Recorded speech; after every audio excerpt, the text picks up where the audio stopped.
Buenos días, yo soy Patricia Bonatti, soy licenciada en Administración, contadora pública, hice el doctorado en Administración, mi título, porque eso va cambiando, ¿no? Dice doctora en el área de Administración, doctora de la Universidad de Buenos Aires, área de Administración.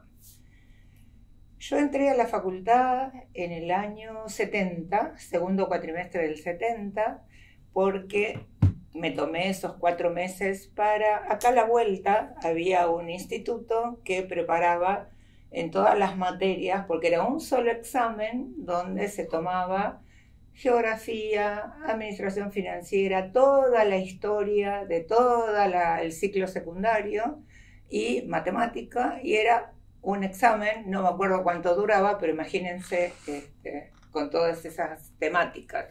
El mayor miedo era el tema de la historia, porque la evaluación eran diferentes hechos y uno tenía que ordenarlos en forma cronológica. Y que por supuesto no era la Revolución de Mayo y el descubrimiento de América, ¿no? Eran sucesos que habían sido quizás con meses de diferencia. Y eso además podía ser la historia universal o la historia de la Argentina. Eso a mí la verdad que me obsesionó, y por eso, si bien fui abanderada de la escuela secundaria con las mejores notas, tenía mucho miedo. Además era un solo examen, ¿no? Entonces me tomé esos meses para estar estudiando en esto que estaba acá a la vuelta sobre Junín, que no recuerdo cómo se llamaba, que veníamos todos los días, y ahí también uno se hizo, empezamos a vivir, digamos, la vida universitaria. Por supuesto yo elegí esta carrera porque, no la carrera de administración, porque esas son las vueltas de la vida, la carrera de contador. En ese momento no existía en el imaginario, digamos, colectivo, qué es la profesión de licenciado en administración. El tema eran las profesiones típicas, el abogado, el contador, el médico. Y mi papá, que era un adelantado, que en realidad vino a la Argentina después de la guerra sin profesión, con un coraje, ¿no?, increíble, que después llegó a tener una empresita donde construía, me llevó a hablar con un escribano, pues dice, mi hija le gusta mucho estudiar, me habían hecho un test vocacional que era más para la parte de matemática, de economía, y entonces dice, ¿dónde puede ir?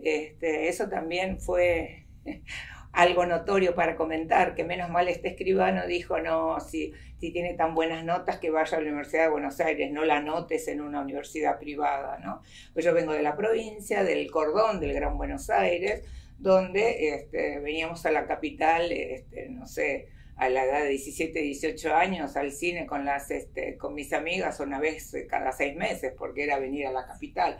Así que ahí mi vida, ¿no?, cambió rotundamente, pero digo, con estos hitos que gracias a Dios me llevaron al camino correcto. Entonces yo finalmente fue el examen en julio. Yo cuando me vi ahí anotada que había entrado, la satisfacción y la alegría que tuve, creo que todavía la recuerdo, ¿no?, indescriptible, porque no me acuerdo el número, pero se presentaban muchos, no voy a decir números que no son, y por supuesto ingresaban unos muy pocos. Bueno, mis primeras materias son contabilidad, derecho público, y con un miedo atroz, que eso también me marcó, el profesor Guerrero de contabilidad, que después también hice con él contabilidad de costos, que era muy irónico, que no tenía empatía con los alumnos en esas aulas, ¿no?, las 35 donde di el examen, que eran aulas de 3 metros, no sé, 4, 5 metros o 10 metros por 10. Empezó a dar las primeras notas, y esto fue entrar a la facultad con el pie derecho, digo yo, gracias a Dios. Él daba las notas en esa aula, eso también fue un momento que no voy a olvidar, y llamaba a cada uno y decía, González, 0, 0 y 0, ponía 0, y decía teórico, práctico y de concepto. Y cuando llegó a Bonatti, dijo, ¿quién es Bonatti? Yo no me voy a levantar del banco. Y me había puesto 8, 7, 8, ay, qué bien, señorita, porque acá las mujeres, me acuerdo que dijo, o vienen a estudiar y son muy buenas, o vienen a buscar novio y marido, ¿no? Yo, la verdad, era mi primera experiencia en la facultad, y por supuesto, eso también me marcó. Porque también están los derrotistas de siempre, ¿no? Para mí venir a la Universidad de Buenos Aires, soy la primera generación, que por supuesto vino a la universidad, no había nadie quien preguntarle qué era la universidad, cómo se estudiaba, cómo no se estudiaba, y los pocos o muchos que uno tenía cerca decía, ay no, vos estás acostumbrada a sacarte 10 y te van a poner 4, y vas a empezar a sacar insuficiente en las materias. Gracias a Dios no saqué insuficiente en ninguna materia y tuve el diploma de honor porque mi promedio fue 9 y pico, no me acuerdo cuánto exactamente. Bueno, ¿y por qué hice la licenciatura en administración? Empiezo con el plan, que eran 28 materias para recibirse de contador público. Radio pasillo, uy, si das corriendo la materia derecho privado, vas a quedarte con el plan viejo, si no vas a entrar a un plan nuevo, donde primero vas a tener que recibirte licenciado en administración, y después si querés seguirás para contadora, pero las materias en vez de 28 terminan siendo 35. Bueno, todos empezaron a estudiar privado en el verano. ¿Yo qué hice? Me puse en la cola para preguntar al jefe del departamento de alumnos, como buena principiante, mire señor, están diciendo todo esto, a usted, ¿qué le parece? ¿Yo tengo que ponerme a estudiar esa materia? Yo después me lo encontraba en los pasillos de la facultad, no le recordaba este momento, y me empezó a gritar, señorita, ¿usted qué viene a la facultad? ¿A estudiar o a especular? ¿Cómo va a ser cierto eso? Por supuesto que no es cierto. Bueno, yo después de dar mis 3 materias con muy buenas notas, me fui de vacaciones, no estudié nada. Esta materia libre, y cuando llego en marzo, efectivamente, yo me quedé con el plan nuevo. Al fin y al cabo no fue un castigo, en el cual yo tuve que ser primero licenciada en administración. Después, cuando me recibí de licenciada en administración, lo festejé hasta ahí, porque yo entré a la facultad para ser contadora. Sigo, soy contadora y lo festejo bien, empiezo a trabajar con con los balances en una empresa, en otra, y yo ya estaba trabajando cuando, un año antes de recibirme, el doctor Pavesi, que fue el gran inspirador de esto que me lleva a la pasión de hace 50 años, que es teoría de la decisión, empiezo a ser su ayudante y me llevo a trabajar con él mediodía.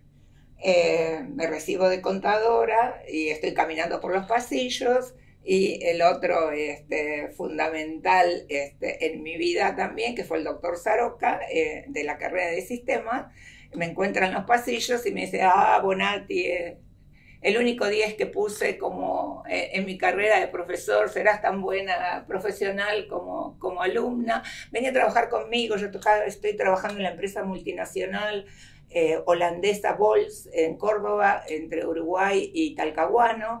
Y no, pero estoy trabajando con el doctor Pavesi, yo tenía 22 años, ¿no? Digo, recién ahora estoy trabajando mediodía, no sé, no, pero vení, te queda cerca. Bueno, voy a trabajar a Erben Lucas Bols. Y la gran decisión de mi vida, que siempre le comento a los alumnos, el doctor Pavesi quería que me quedara con él trabajando todo el día, y en la empresa multinacional querían que también me quedara a trabajar en relación de dependencia. Y bueno, yo cuando hablo de objetivos y enseño el tema de objetivos, es que a veces uno quiere todo en la vida y de repente el todo pocas veces uno lo tiene. Entonces, la empresa multinacional en ese momento era la que daba seguridad. Yo me casé a los 23 años, mi marido estaba terminando su carrera de ingeniero civil, ya era agrimensor, y por supuesto en ese momento uno se casaba joven y siempre empezábamos a pensar que queríamos hijos, y entonces la empresa multinacional me daba esa seguridad, que trabajando con Pavesi le empezaba recién con su oficina. Si bien me gustaba más ese trabajo, pero finalmente decidí quedarme en la empresa multinacional. ¿Y qué pasó? Y fue mi gran maestra en administración, me enamoré de la administración, no ejercí más como contadora, y digo que al final toda esta historia hizo que sinceramente no hubiera sido una mala contadora, pero me enamoré de la administración, es lo que yo hubiera elegido desde el principio, si lo hubiera conocido, porque cuando hace poco definí lo que es administración para mí, no importa una ciencia, una técnica, es un arte también, es la pasión, porque el administrador con el diagnóstico de una organización tiene que justamente definir qué le pasa a esa organización, con todas las herramientas, con todo el contenido, con todo lo que tiene en la mente. Entonces no es rutinario y uno siente que está poniendo, digamos, lo mejor de sí mismo.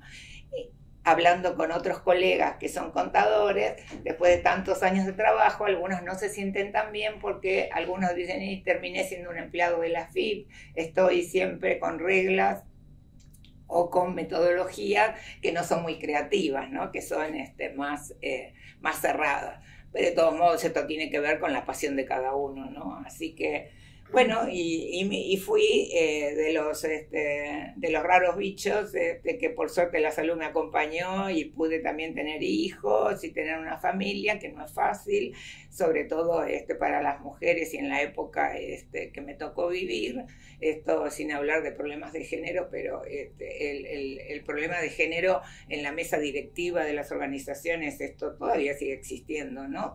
Entonces fui haciendo las dos cosas, trabajando en empresas. En la empresa multinacional estuve 20 años y por suerte, como era una empresa holandesa, el problema de género no lo tenía, porque siendo mujer y en ese momento, a los 28 años, tuve la gerencia de sistemas, después tuve la gerencia de administración y fue mi gran maestra en términos de la administración. Me fui dedicando a la consultoría, pero nunca dejé la facultad y entonces siempre fui en esos dos caminos hasta el final de estos últimos años, que me dediqué mucho más, porque también la vida me fue llevando más a lo académico, entonces más a la investigación y más a dar todo lo que puedo, también en la gestión, pero en la universidad. La verdad, en esa carrera, yo, y por eso los nombré, tengo a dos profesores que me marcaron, que son justamente el doctor Pavesi y el doctor Saroca. Los demás, hay materias muy importantes, pero no me marcaron como profesores. No solamente, digamos, por el tema del contenido de la materia, que son materias muy importantes, sobre todo más de la administración que de la carrera de contador, porque en la administración las materias son más abiertas, donde existe más la posibilidad de que el profesor haga lo que todos los profesores deberían hacer, que es encender el espíritu crítico del alumno y no recitar cosas de memoria, ¿no? Y si hago memoria, que está bueno este espacio, sí hay un profesor que después me enteré que poco tiempo después murió, que se llamaba Gaba, que lo tuve en Economía 1, Economía 2, y que como él vio que, bueno, que tenía, digamos, esto quizás natural del espíritu crítico, del razonamiento y no del estudio de memoria, hizo mucho para decirme que tenía que cambiar de carrera y que tenía que ser transitar la carrera de economía, porque él nunca había visto un desenvolvimiento así en el tema de la economía de un alumno y que yo tenía las particularidades que él pensaba que yo tenía que seguir la carrera de economía. Bueno, no seguí la carrera de economía, me gustaron mucho sus materias, eso también, eso es un profesor para recordar. Los demás no es que digo, quiero ser clara, ni que son malos profesores, ni que el contenido de las materias no haya servido, ¿no? Todo lo contrario, pero no voy a decir que me marcaron, ¿no? Sí, el problema de la carrera en esta facultad es que es muy difícil que uno tenga compañeros que estén en todas las materias que uno va cursando, porque como esto se va haciendo a medida del alumno, no son años, entonces yo tuve una cantidad de compañeros muy disímiles y que no fueron en muchas materias. Yo no trabajaba y me gustaba mucho estudiar y entonces yo daba más materias que los compañeros que estaban conmigo en las materias. Miguel Piacentini fue, que también creo que lamentablemente falleció joven porque después no lo encontré más. nos perdimos de vista después que nos recibimos y compartió conmigo unas cuantas materias en la carrera de contador. En la carrera de licenciado en administración, casi ningún compañero, porque todos hacían muchas menos materias que yo y entonces los tenía como compañeros un cuatrimestre. Igualmente, como ahí ya mi vocación docente se despertaba, yo siempre estaba explicando a un grupo de compañeros, pero no que después seguimos con la amistad, ¿no? Y en cambio en la de contador, que fueron 7 u 8 materias, ahí había un grupo, después nos perdimos de vista, pero que hicimos 3 o 4 materias juntos. Y ya hacer 3 o 4 materias juntos era como, por lo menos para mí, una cosa especial, porque no compartías más de una materia, ¿no? Y cuando cursé teoría de la decisión, no era ayudante de ninguna materia.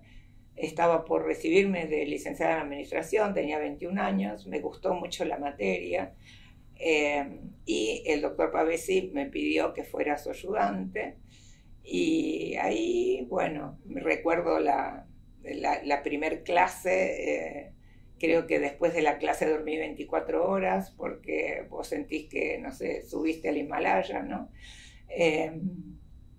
Tomada del escritorio, ¿no? Sin moverme. Todos eran más grandes que yo, ¿no? Y bueno, me empezó a gustar ese dar. Hace poco, bueno, yo tengo muchos maestrandos, doctorandos que están haciendo las tesis conmigo, ¿no? Y uno de Rosario el viernes defendió su tesis, que bueno, que me emocionó, ¿no? Todo lo que dijo en su agradecimiento, y uno se pregunta, para esto hago esto, digamos, para las gracias, ¿no? Para las gracias del otro. Que esto es indescriptible y si no se siente no se puede explicar a nadie, ¿no? Porque cualquiera diría, con un espíritu mercantilista, cualquier otra cosa que uno haría ganaría mucho más porque ahí la ganancia es cero en términos de pesos. Pero dejar la huella en otro, ¿no? Y entonces eso siempre es lo que empecé a sentir y por eso seguí haciéndolo. Y aún los que quedaban insuficientes, tenía cursos en la carrera de grado, llegué a tener 140, me corregía todos los parciales yo. Y bueno, si miro para atrás, un poco obsesiva también en hacer todo esto, porque claro, para evaluar decisión es bastante complicado delegarlo en un ayudante, porque no es por el resultado, es por procedimiento, es saber qué pensó el alumno, ¿no? Cuando le doy un caso para razonar. Entonces me pregunto, con la empresa multinacional, yo ahí tenía todo el poderío económico y todo el futuro, y sin embargo seguía viniendo a la facultad a enseñar.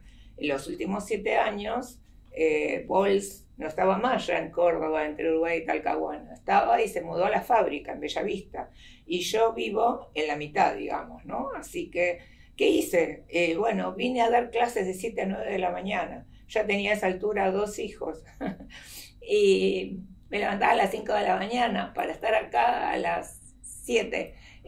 Varias veces hasta choqué y no fue importante. Y no, sí, y no, pero usted es cuestión de psicólogo, ¿no? Porque no bajaba del auto para ver qué había pasado, porque yo decía, estaba tan cansada, le cierro un poquito los ojos y entonces no pasa nada, como no había mucha gente, muchos autos en la calle.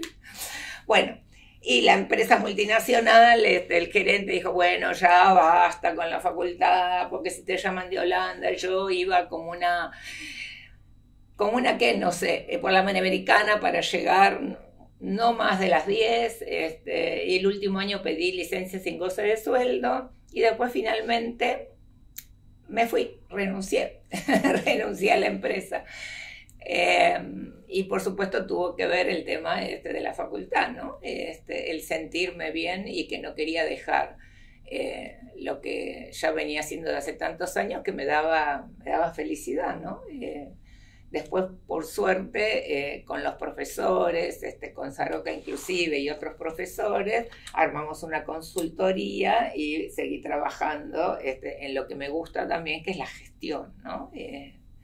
Pero la docencia se siente o no se siente. Y agregar también que tuve muchos ayudantes que se volvieron realmente excelentes y que en un momento determinado de la vida también lamentablemente tienen que optar, y no todos optaron por seguir con la docencia, ¿no? Eso tiene mucho que ver y es muy personal, ¿no? También ver la familia y ver de qué manera esa persona se puede sostener dando clases nada más, ¿no? Que este es el problema en definitiva, como siempre, de la Argentina comparado con otros países, ¿no? Acá el docente, fíjense, ¿no? La contradicción. Decimos que los docentes, como es una carrera profesional, está bueno y está perfecto que trabajen, porque así uno le transmite a los alumnos las vivencias que en la administración son tan importantes, que es la práctica, ¿no? Pero entonces, ¿qué le exigimos? Y esto tiene que ver con la investigación, ¿no? Que tanto se dice por qué en la administración no se investiga, pero los profesores tienen que trabajar 7, 8 horas para vivir, y además les exigimos que se mantengan actualizados y que vengan a dar clases y que sean conscientes de las evaluaciones, que vayan superándose, y tienen que vivir. Y entonces, ¿dónde está el espacio de la investigación? ¿Dónde lo ponemos? ¿No? Es problemático. Justamente la investigación empezó a formar parte cuando decidí que iba a ir dejando mis 8 horas o 9 horas en la gestión. Me nombraron directora del departamento de administración hace 17 años, ¿no? Que estuve ahí 15 años hasta que cumplí los 70, que uno tiene que acá jubilarse, y uno no puede estar más a cargo de una cátedra. Así que, por supuesto, ese trabajo me encantó porque junté la academia con la gestión, ¿no? Que tanto me gusta. Y en el año 2009-2010, que yo ya era directora del departamento, me ofrecieron en la Universidad de Belgrano ser decana de la Facultad de Ciencias Económicas. Nunca me gustaron, es decir, nunca, vamos a poner con las palabras correctas, yo soy de la UBA y voy a lo público, y para mí, porque me interesó y acepté el desafío, porque en ese momento la Facultad de Ciencias Económicas no estaba bien, entonces el desafío de ponerla en orden de alguna forma. Si bien no comulgo con las estrategias que de repente puede llegar a tener una universidad privada, que la entiendo, pero que bueno, yo no comulgo. Bueno, estuve ahí 8 o 9 años haciendo todo lo que pude como para ordenarla en lo que yo pienso que tiene que estar ordenado. Por supuesto, es muy subjetivo. Y ahí fue cuando pensé que tenía que dar un espacio también a todos los profesores de mi cátedra de decisión para poder investigar, y que si yo no lo hacía, ese espacio, como siempre a veces en la vida uno no lo hace, y de repente quizás lo toma o ¿no? Se apropia a alguien que no es el sucesor natural, digamos. Entonces todos me decían, la sucesora natural de Pavesi, que fue el que trajo teoría de la decisión a la carrera de administración, que fue el ejemplo, es el ejemplo. Él muere en el año 2001. Yo ahí había preparado el plan de tesis con él y presento el plan de tesis doctoral, él fallece.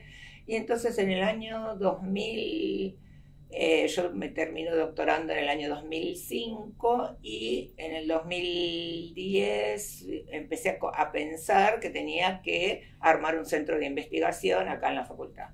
Que por supuesto el centro se llama Centro de Racionalidad, Acción y Decisión, que fundamentalmente es investigar la decisión y la acción, porque uno decide para accionar, ¿no? En vez de decisión debería ser acción, y que la racionalidad además está siempre impregnada de la decisión, de esto que los científicos hace siglos que se preguntan por qué yo elijo esta alternativa para accionar, ¿no? ¿Cuáles son las razones? ¿Cuál es la racionalidad?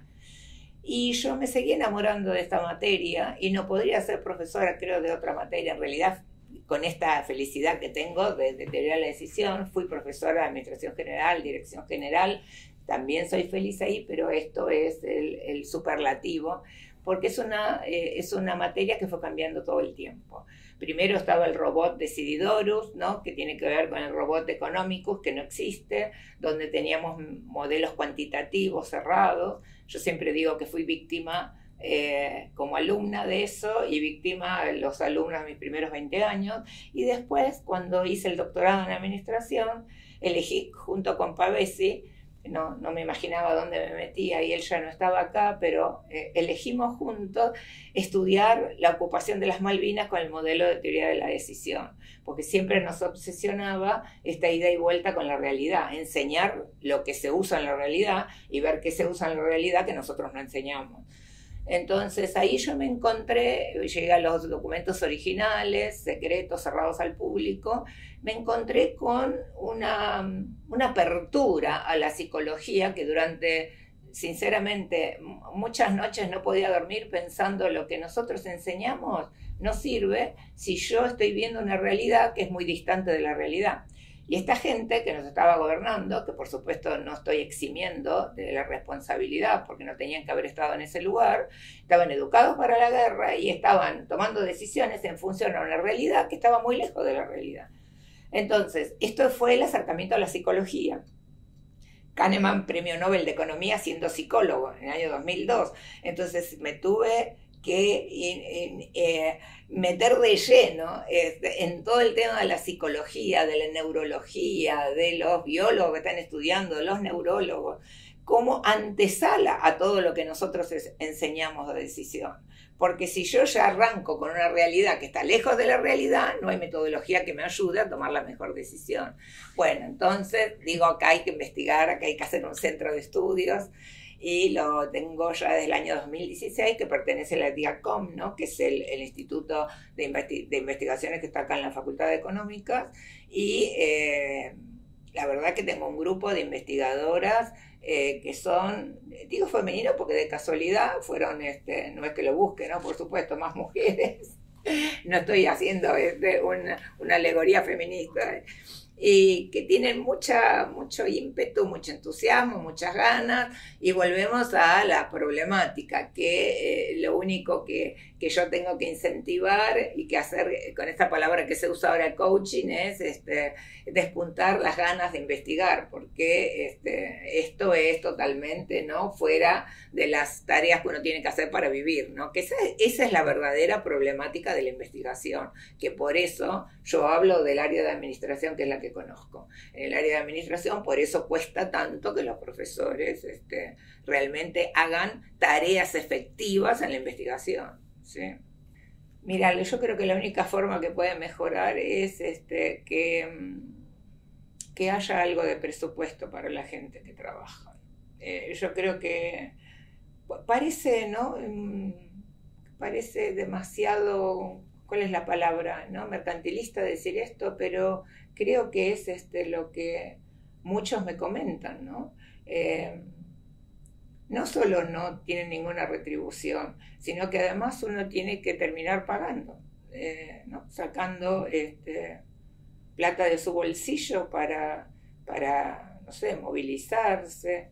De repente, yo tengo contratado en el centro ya desde hace 2 años el tema de la difusión, porque en un punto me di cuenta que ya no podía seguir en las reuniones diciendo, bueno, a ver, vamos a hacer, y entonces vamos a hacer la página de la facultad, y bueno, en el LinkedIn, y veíamos otros que estaban siempre con los newsletters, siempre diciendo a la comunidad lo que estaban haciendo. Entonces yo digo, estoy con el pecado de estar haciendo mucho y no lo difundo porque no es lo nuestro, y que también no tenemos tiempo. Entonces tengo una licenciada en comunicación que la tengo contratada para el tema de la difusión en un canal de YouTube, en LinkedIn, que también ella me ayuda junto con otros investigadores a que otros escriban, o los becarios, o cuando de repente encuentro un alumno que me dice quisiera escribir un newsletter, entonces lo apuntalamos de corregirle para que escriba mejor. Y bueno, eso uno lo tiene que pagar de su bolsillo, ¿no? Porque, y entonces vos decís, bueno, me dedico a otra cosa porque necesito para vivir. Entonces digo, quizás en el ámbito académico esto no sé si lo dicen los demás, pero digo, esta es la cruda realidad, porque a uno si a veces se queda solo con lo teórico, no, bueno, entonces podemos invitarlos a una jornada y entonces podemos hacer que se capaciten. A mí me gusta la gestión y me gustan las cosas que se resuelven. Y cuando yo tenía a cargo a los profesores y decía, ¿cómo puedo hacer para que el profesor sea excelente, ya que hablamos de la excelencia académica, ¿no? El tema de darle capacitación, no sé hasta qué punto. Entonces vos decís, esto entra en colisión con el tiempo. Si le digo que además se capacite, de hecho tenemos años de demostración que por ahí la cosa no va. Y entonces digo, ¿cómo puedo hacer para que se ayorne? ¿Cómo puedo hacer para...? Y quizás terminás pensando, por lo menos yo, no se me ocurrió otra cosa, hacer no un año sabático. Una vez Pavesi lo hizo conmigo, me acuerdo, para que yo un cuatrimestre tomara clases de pedagogía, que siendo perito mercantil, yo esa parte no la había accedido. Estoy hablando de mis inicios, ¿no? Que había hecho una compulsa en los profesores de la facultad, nadie podía, yo era la más joven, la recién llegada, y yo pude hacerlo. Entonces digo, quizás habría que armar un mecanismo de que los profesores vengan el mismo día y a la misma hora, pero en vez de dar clase, se capaciten. Entonces ahí lo tengo cerrado el tema. ¿Por qué? Porque ya el profesor tiene incluida en su vida esos días y esas horas que viene a dar clases. Pero imagínense todo lo que significa organizar esto, ¿no? Porque además el profesor no estaría dando clases. Pero si no hay tantos alumnos, y ahora en las cátedras de repente se ven cátedras más conformadas, con más profesores, por supuesto con una organización y un seguimiento muy detallado, quizás se podría implementar, ¿no? Porque hablamos de la excelencia académica, pero la excelencia académica, ¿dónde empieza y termina? Con el profesor. Y eso de ir a escuchar las clases, y por supuesto, lo hicimos siempre, pero eso tampoco sirve, porque cuando yo voy o va otro, el profesor no es exactamente el mismo cuando hay alguien que lo va a ver. Y uno al estilo Kafka, ¿no? Una cucaracha, no nos podemos transformar, ¿no? Pero bueno, es problemático. Yo eso lo estudié mucho y no se me ocurrió ninguna otra cosa creativa que eso, ¿no? Que se podría implementar, pero bueno, hay que tener voluntad de hacerlo. Lo que me acuerdo es que en las épocas anteriores uno estaba con miedo en la facultad, ¿no? Una vez me tocó quedarme encerrada, estaba el camión de la policía en la avenida Córdoba, con los gases lacrimógenos. Yo en general no venía a la noche, pero no sé por qué vine a dar clases a la noche y me salvó un alumno, ¿no?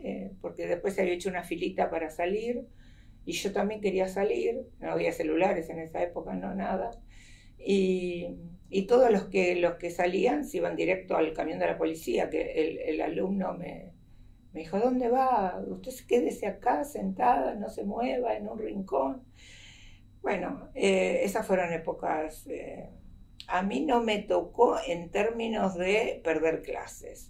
Yo escucho también muchos de esa época que dicen antes, ¿no? De la democracia, que se perdían clases, que era... Yo no perdí clases, quizás porque yo venía a la mañana, ¿no? Y ahí la facultad estaba un poco más tranquila.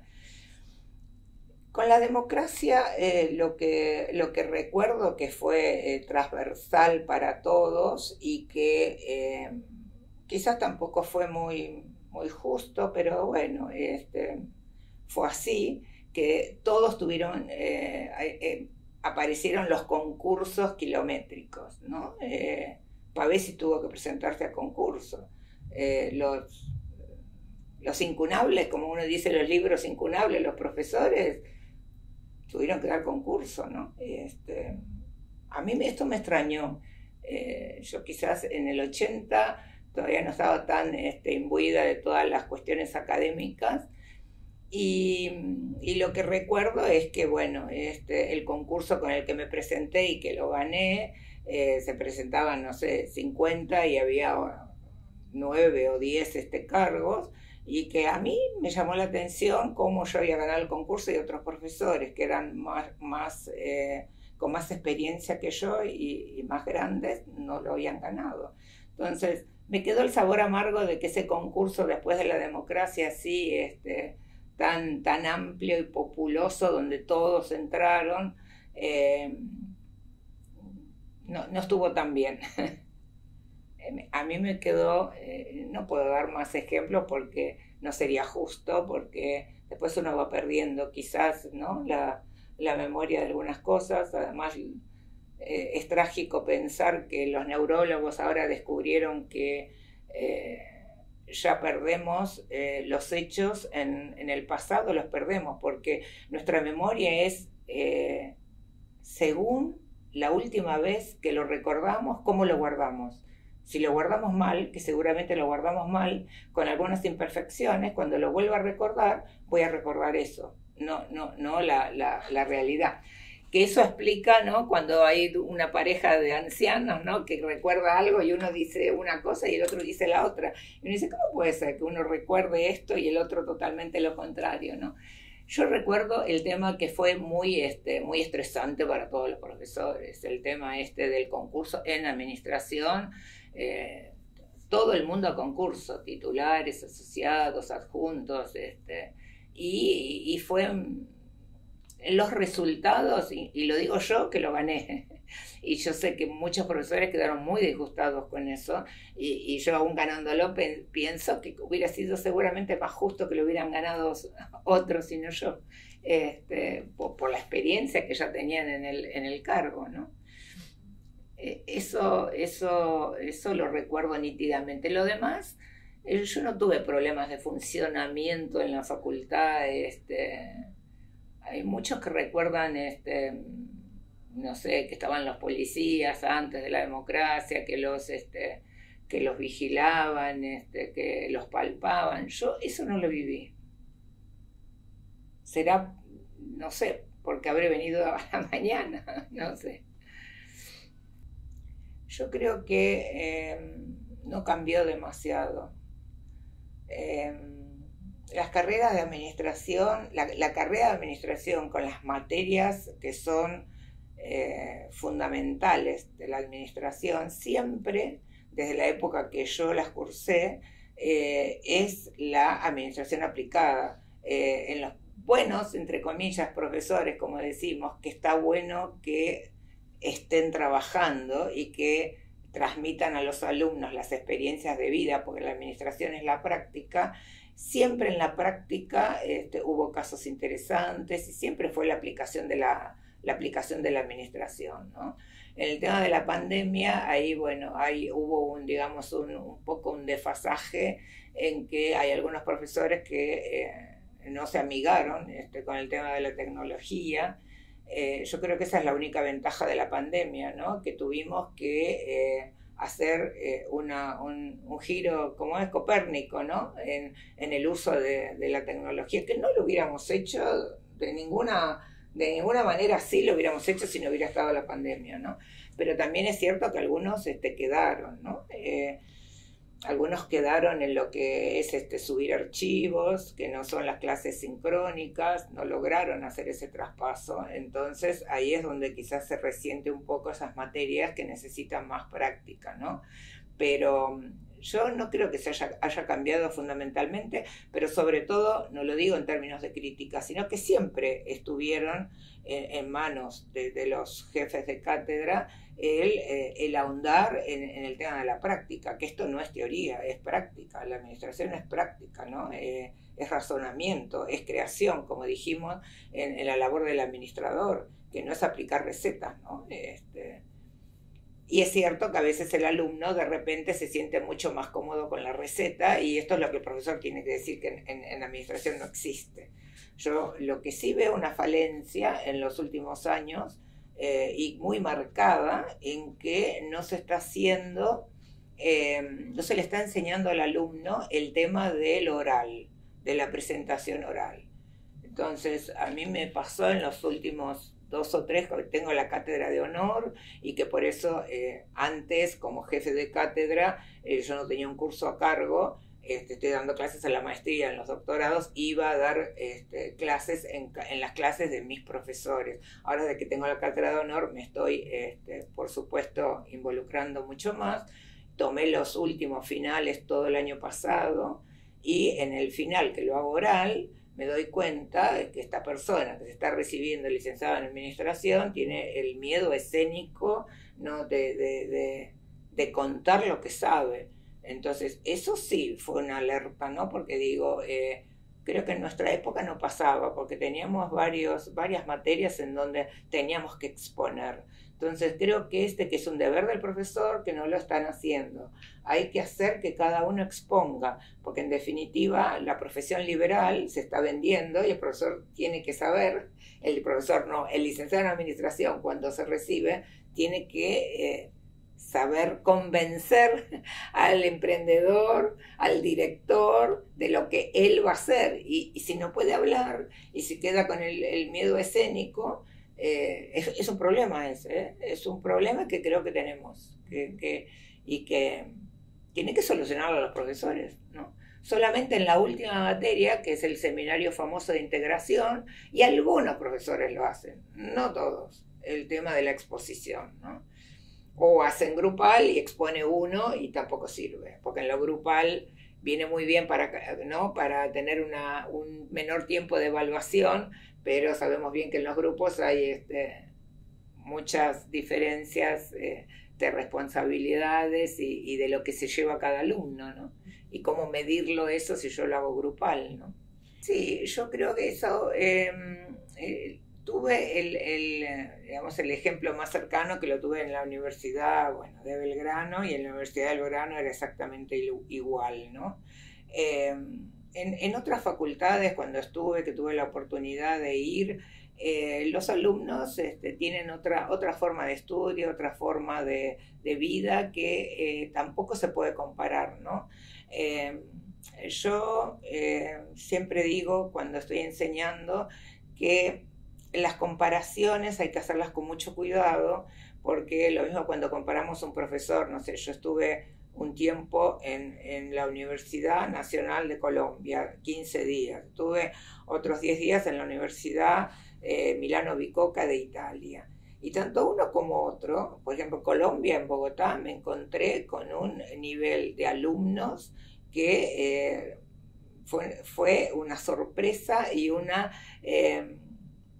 satisfacción de querer investigar, de preguntar. Eran la última materia para la licenciatura en economía. Estuve 15 días y la verdad que fue a nivel de la maestría de acá o de repente alguna del doctorado, ¿eh?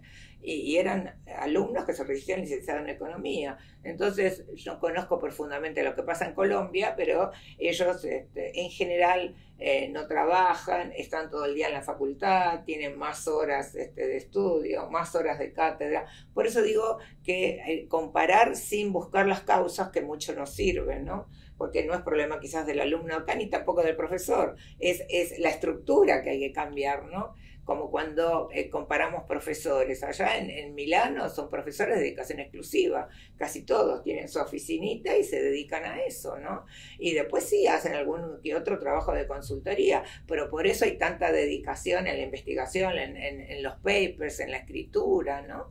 Yo estuve en Monterrey, en Estados Unidos, haciendo también, ahora recuerdo, eso fueron 3 semanas, que estaban los profesores de Stanford y se estaba dando justamente el tema de objetivos múltiples, de teoría de la decisión, que esto fue un regalo que me hizo la Escuela de Defensa cuando yo daba clases de decisión ahí.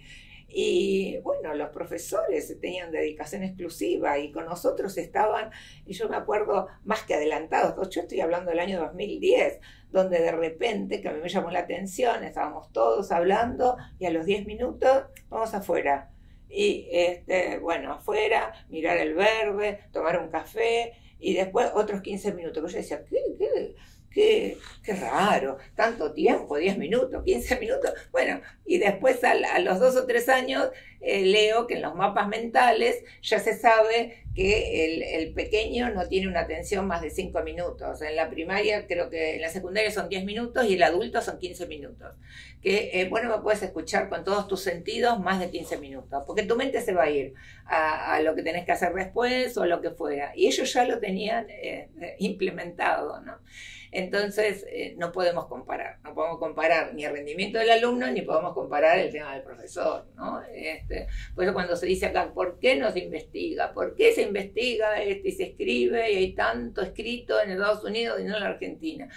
Bueno, ¿cuántas dedicaciones exclusivas tenemos acá en los departamentos? Cuando yo era directora, ahora no sé si cambió, pero directora del departamento de administración, profesores de administración con dedicación exclusiva, creo que me alcanza una mano para decir cuántos. No creo que ahora haya cambiado. Entonces, hay que cambiar la estructura, ¿no? Bueno, a ver, con lo que te voy a decir quizás te va a resultar antipático a muchos colegas que quiero mucho, que son contadores, pero yo digo lo que pienso. Y sin herir a nadie, ¿no? Cuando escribimos logré que los profesores de mi cátedra de Administración General, porque los últimos años fui jefe de cátedra de Administración General y Dirección General también, y me dieron esta cátedra que venían de distintas cátedras donde no había un espíritu de grupo, donde no era un equipo. Se me ocurrió ofrecerles hacer un libro en forma conjunta, yo coordinarlo y que ellos escribieran un capítulo. Y fue bueno porque de esa manera, al hacer una tarea en conjunto, el espíritu de grupo y el equipo ahí se empezó a dar.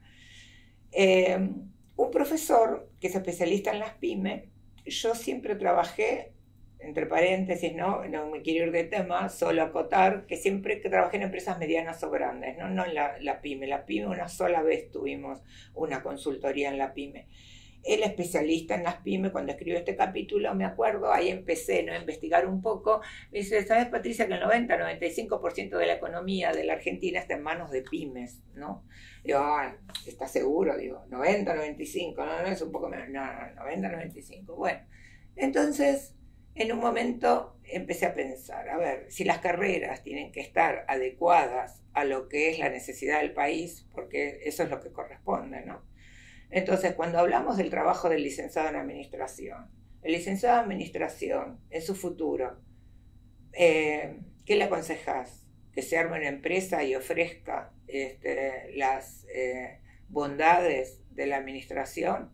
Sería súper necesario, porque además la otra estadística dice que de todas las startups mueren el 50% cuando el upgrade, digamos, cuando la empresa, la pyme necesita de los principios de la administración, necesita crecer, ahí es donde sucumbe si no tiene, en definitiva, ¿no?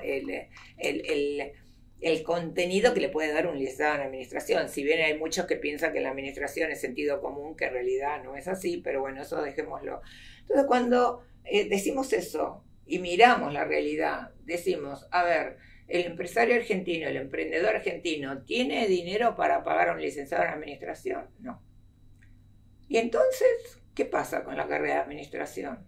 Entonces el administrador, si quiere ser emprendedor, bárbaro, que de eso hay muchas materias y se habla mucho de eso, pero yo que enseño decisión y que enseño que hay personas que tenemos aversión al riesgo o propensión al riesgo, no todos pueden ser emprendedores. Y no se trata de la capacidad, se trata de justamente la propensión al riesgo que tenés en tu vida. Hay gente que teniendo igual patrimonio no lo quiere arriesgar y hay otros no teniéndolo terminan siendo exitosos porque tuvieron esa propensión. Basta ver a una persona que hace, ¿no?, en una ruleta de casino para darte cuenta si tiene aversión o propensión al riesgo. Entonces, eso no se puede modificar, digamos, in situ, como para decir, seamos todos emprendedores. Sería bárbaro que todos los licenciados en administración sean emprendedores. ¿Y si no son emprendedores?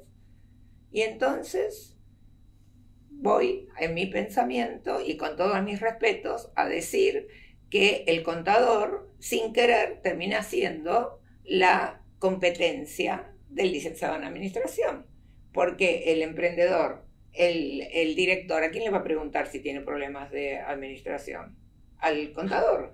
Y crucemos los dedos que el contador lo aconseje bien. Porque si lo aconseja mal, va a decir, acá va a poner una cruz en todo lo que es administración o contaduría.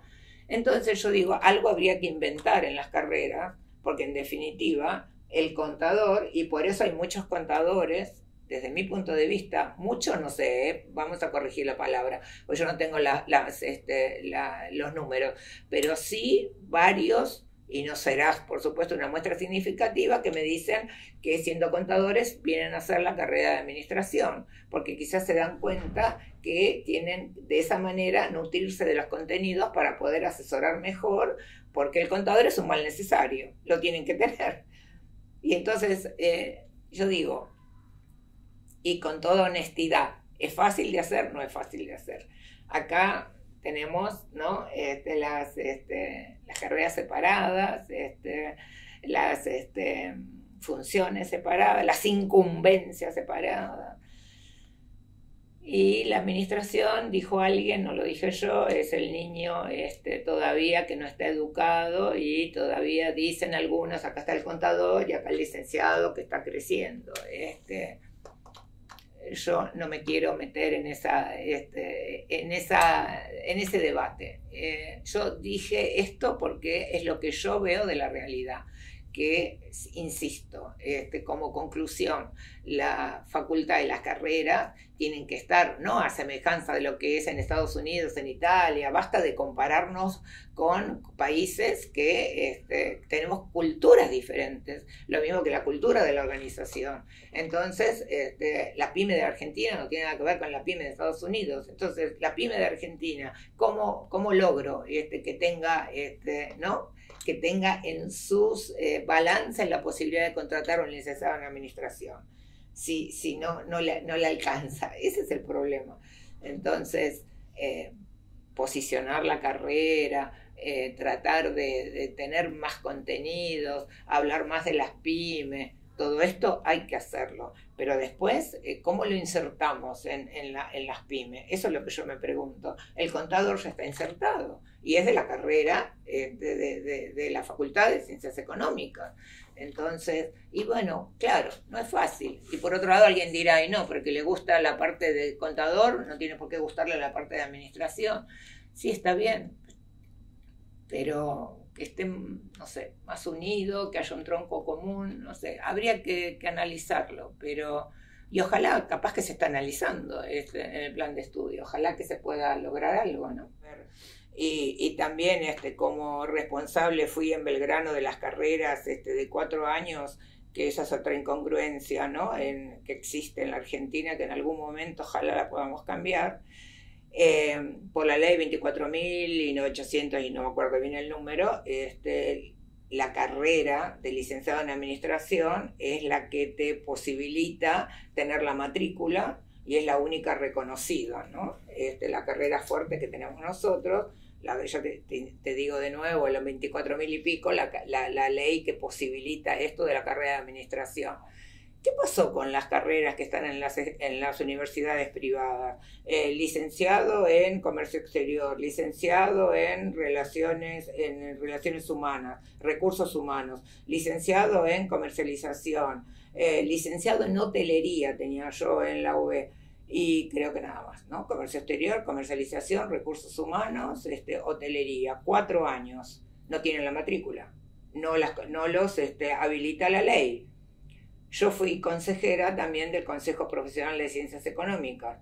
¿Y qué pasó en el consejo? Se dice, no pueden tener la matrícula, pero esta gente que quiere tener alguna entidad que de alguna manera los represente, aceptémoslos igual, les damos, por supuesto ellos pagan un fee y les damos la obra social y les damos el tema de turismo, pero no le podemos dar la matrícula.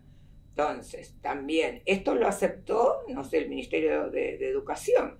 Qué incongruencia, ¿no? El que hace la carrera de 4 años en una universidad pública que puede tener la matrícula, pero tiene la competencia de licenciado en hotelería, porque el hotel, que seguramente, que no sabe de todo esto, le parece que va a estar mejor capacitado el licenciado en hotelería que el licenciado en administración. Otra competencia, no vamos a calificar si es leal o desleal, ¿no? O licenciado en recursos humanos, en comercialización o lo que fuera. Entonces, eso hay que arreglarlo también. Y yo soy una defensora, mi carrera a mí me habilitó, y por supuesto subjetivamente hablo de mí, con una carrera buena, como la que hice, que me habilitó a ser consultora, con todo el bagaje que yo tenía, y de hecho lo hice, estaba administrando el Instituto Leluar, por dar un ejemplo, una clínica de cirugía estética, una FJP, una empresa industrial y comercial. No hace falta ser licenciado en hotelería para ir a administrar un hotel. La carrera fuerte de la administración, que está muy bien pensada, con las materias que corresponden, habilitan si se dan como corresponde y el alumno, digamos, tiene esa capacitación. Entonces, no coincido para nada en que haya que tener la superespecialización. Hay que poner la excelencia académica en las materias que están definidas, que están muy bien definidas, y desde el punto de no sé quién lo tiene que arreglar esta incongruencia, ¿no? Porque en realidad, lamentablemente, quizás se termine arreglando que estas personas que ya tienen esta mini entrada en el consejo, capaz que algún día le dan la matrícula, y ahí va a ser un problema, porque entonces tenemos la matrícula, bueno, no ya para mí, para los futuros, van a tener la matrícula, ¿no?, de la carrera de licenciado en la administración, y la misma va a ser licenciado en hotelería, con la especialidad de hotelería. No coincido en absoluto. Y bueno, cuando me enteré de esto me enteré por supuesto estando en la facultad privada, pero fíjense ustedes que en las facultades privadas existen esas carreras de 4 años, y bueno, y son numerosas, y uno no, claro, el alumno no le importa mucho la matrícula o no lo sabe, pero ¿quién aconsejaría una carrera fuerte con una super especialización, no sé, en hotelería, en comercio exterior o en recursos humanos, ¿no? Porque además, a los 18 años quizás uno, ¿no?, que es la edad donde ingresa, no sabe muy bien qué es lo que le gusta o qué no. Entonces bueno, no lo deberían haber aceptado, en definitiva. ¿Y por qué el alumno le elige? Y porque hay menos materias, como matemática, álgebra, estadística, que esas materias que asustan, ¿no? El otro día escuché, o así al pasar, porque bueno, no tengo mucho tiempo de mirar televisión, y cuando miro películas, que no sé quién de un centro de estudiantes de la facultad dijo: vamos a sacar la matemática, así todos pueden ingresar más tranquilos. Bueno, ojalá que no lleguemos a eso, porque matemática, estadística son materias que me ayudan a razonar, a ir a lo abstracto, a nociones que necesito tener, ¿no? Es un problema. Esas movidas que hay, es como que van a aceptar solo las materias que son súper ligadas con la profesión, pero vos no tenés que olvidarte que esto no es una tecnicatura, es una profesión liberal, es un estudio universitario, entonces necesitas de otras materias también para tu vivencia como ciudadano. Yo le digo, uno de mis hijos fue abogado, y cuando terminó me tenés que hablar de nociones de contabilidad, y me tenés que decir el tema de los... ¿Cómo? Pero bueno, lo tuviste en la carrera. El tema del impuesto del monotributo, nosotros no nos explican. ¿Cómo no te explican? No hay que explicar lo que es una tasa, lo que es una contribución, lo que es un impuesto, el tema del monotributo. ¿Cómo puede ser? Y es abogado. Puede ser. Y cuando tiene las fracciones de las sucesiones, pide ayuda a mi marido que lo esté haciendo bien, que el 4/5 del 7/8, porque tampoco tienen mucho de eso. Entonces, pues decís, qué falencia que hay, ¿no?, también en todo esto. Y a mí lo que me asusta es que hay un radiopasillo que tiene que ser menos años. Tienen que ser menos años. Y yo lo dejo ahí. ¿Por qué menos años? ¿Por qué menos años? ¿Por qué menos años? Para que después todo el mundo haga una maestría y la tenga que pagar. ¿Y por qué menos años? No sé, a mí el plan de estudio, podemos decir el plan de estudio, cuando lo dicen, y esto fue muy cuestionado, cómo se cambió, ya eran mis últimos meses como directora del departamento, que hay que hacer el cambio de plan de estudios, hay que hacer el cambio de plan de estudios, lo hizo el contador, lo hizo la carrera de sistemas, creo que en economía no sé, porque está del año 97, bueno, está del año 97 no, porque el buen jefe de cátedra, cuando vos presentás todos los años o cada 2 años tu programa, vos lo vas ayornando, lo único que tenés que respetar son los contenidos mínimos, y los contenidos mínimos siguen siendo de la época de 1947, y está bien que sean, porque siguen siendo el ABC, y hay que seguir estudiándolos. O como esta historia de todos los libros de la geografía tienen que ser de los últimos 10 años. Hay libros incunables que tenés que seguir leyendo todavía y que siguen siendo válidos. Leer a Simon en administración, lo tenés que seguir leyendo. Entonces, a mí me preocupa un poco eso, ¿no? El tema de más corto, y entonces vas a sacar materias. ¿Y qué materia vas a sacar? Las generalistas. Y entonces va a ser la persona que no sepa hacer una cuenta o que no entienda las estadísticas, o que no haya leído algo de sociología o de psicología. No te digo aumentar materias, para más en económica, escúchame. Ahora, en vez de 3 materias, como fue toda la vida, en los cuatrimestres podés dar 4. Y después, como decía yo, tenés el super verano y el super invierno. ¿Más querés? Además, yo no puedo entender cómo una persona puede hacer 3 materias trabajando todo el día, ¿no? Pero bueno, supongamos que puede. Si la carrera, o voy a volver, ¿no? Si la carrera de administración, como dicen los chicos, no la zafaste, ¿no? Porque hay 2 maneras de pasar los años en la facultad: nutriéndote de todo lo que podés o zafando, en el lenguaje de ellos.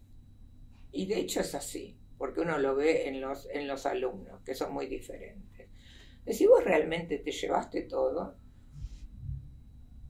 bueno, parece, ¿no?, reiterativo que yo hable de mí, pero yo estuve trabajando en la administración pública y sí necesité capacitarme en la contabilidad pública, en el famoso devengado, comprometido,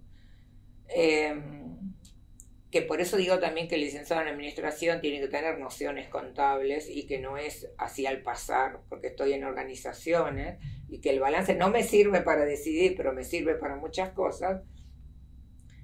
Entonces con 2 materias, quizás acá lo que no estoy de acuerdo en que siempre la administración pública fue una materia optativa, que tendría que haber sido obligatoria.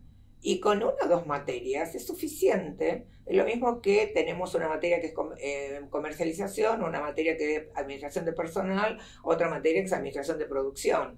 Que uno podría decir, una materia quizás te da el pantallazo de lo que es el área de producción en una empresa. Entonces, la administración, entre comillas, de la administración pública no difiere mucho de la privada, o mejor dicho. Si difiere porque no hay premios y castigos, que ese es otro tema, que viene, digamos, del gobierno, de decir qué es la administración pública, el reservorio de los que no pueden trabajar en la privada y entonces vienen acá y es una ayuda social. Entonces ahí sí administrar eso es problemático, porque de repente tenés tantas injusticias que el recurso humano, el capital humano que tiene que poner lo mejor de sí para lograr los objetivos, de repente, como no hay equipo, no hay grupo, el que no trabaja está cobrando más del que trabaja. Cuando dicen hay que hacer un racionamiento yo lo viví eso en el Ministerio de Economía, salió en todos los diarios que habían reducido fue en el gobierno de Macri, creo, habían reducido no sé cuánto ¿cómo es?, el plantel.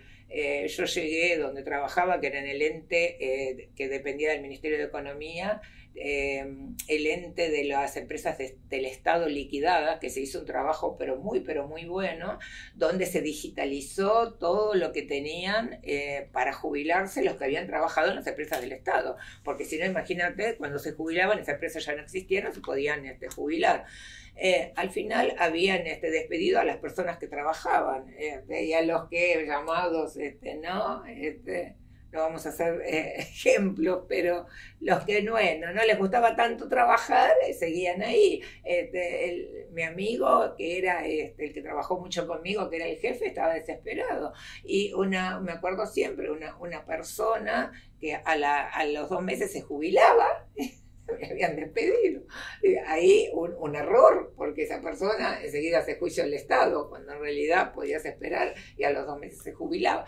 Entonces, una persona me dijo, no amiga mía, porque si no le hubiera debatido que no estoy de acuerdo, sabía yo que es raro encontrar así. Yo lo hice por tema de convenio, ¿no?, de la facultad, o en este caso porque el jefe era mi amigo que había trabajado conmigo muchos años. Es raro encontrar personas que trabajen un poco en el privado, un poco en el público, ¿no? En general, vos te mimetizás más en lo privado o en lo público. Esta persona me dijo, no, yo cuando estoy aburrida, me voy al público. Y cuando así me divierto más. Y dice, ¿por qué en el privado me aburro? No estoy de acuerdo para nada en esto. En el privado no te aburrís. Y en el público yo lo que digo, y me hago cargo de lo que digo, que es más difícil administrar porque no tenés premios y castigos. Y castigo lo pongo entre comillas, no es castigar, yo digo lo justo. Es decir, si hay algo que a mí me obsesiona es la justicia. Y en la administración pública la justicia no la ves. En lo que a mí me tocó trabajar. Yo estuve en el registro de las personas, estuve en el Instituto Malbrán, estuve acá en los entes liquidados del Ministerio de Economía, y como uno de los últimos trabajos, pero eso fue privado, que aprendimos una cantidad impresionante de conceptos en el Instituto Leluar. Por eso insisto que cuando la carrera se hace bien, yo contraté pasantes, alumnos de la facultad, y después los instruía en lo que era el Instituto Leluar, porque claro, ¿qué son? Científicos que trabajan con subsidios de Europa, de Estados Unidos, no solo del gobierno argentino. Y entonces ahí, ¿cómo hacemos en los procedimientos? ¿Qué es lo importante? No tenés el producto que se vende, no, pero tenés la factura. Fíjate, la factura con lo que vos compraste o usaste tu subsidio, porque es lo que vos demostrás, porque si no, teóricamente tendrías que devolver el dinero que te dieron.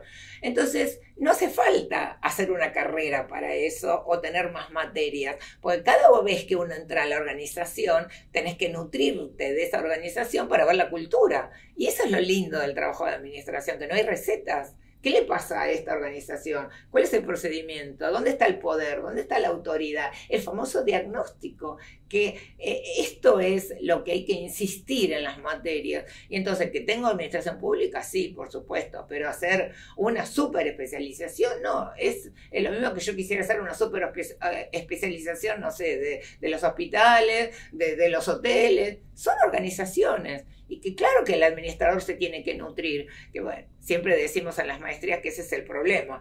Cuando alguien te pide presupuesto para que le cambies algo, vos no te das cuenta de la magnitud de lo que vas a tener que hacer hasta que no estás metido ahí adentro. Y entonces, ¿cómo haces? ¿Le cobras el diagnóstico? A veces no lo puedes cobrar. O te dicen, bueno, yo te doy una oficinita allá y me haces el diagnóstico. No, allá no. Yo tengo que vivir la organización, tengo que estar acá en el medio de la vorágine de la organización para que vos te des cuenta dónde está el problema. Y ahí no venís con una receta. Entonces yo insisto en todas las materias del plan bien dadas, con la excelencia que corresponde. Y la administración pública sí lo haría obligatoria. No recuerdo si ahora está optativa, sí creo que sigue estando optativa. Tendría que ser 1 o 2 materias obligatorias, pero no tampoco la superespecialización, ¿no? Bueno, yo estoy agradecida por haber tenido este espacio. La facultad para mí fue mi vida, ¿no? Puse acá mi primer pisada a los 17 años, nunca me fui y siento un amor especial. Esta es mi casa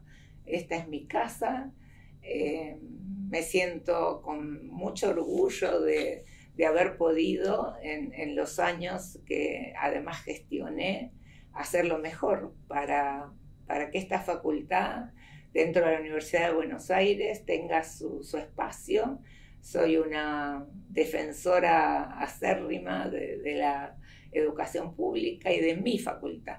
Yo la siento mi facultad, ¿no? Cuando entro todavía por acá, por alguna de las puertas, sigo pensando la primera vez que vine que el edificio se me caía encima, digo yo, ¿no?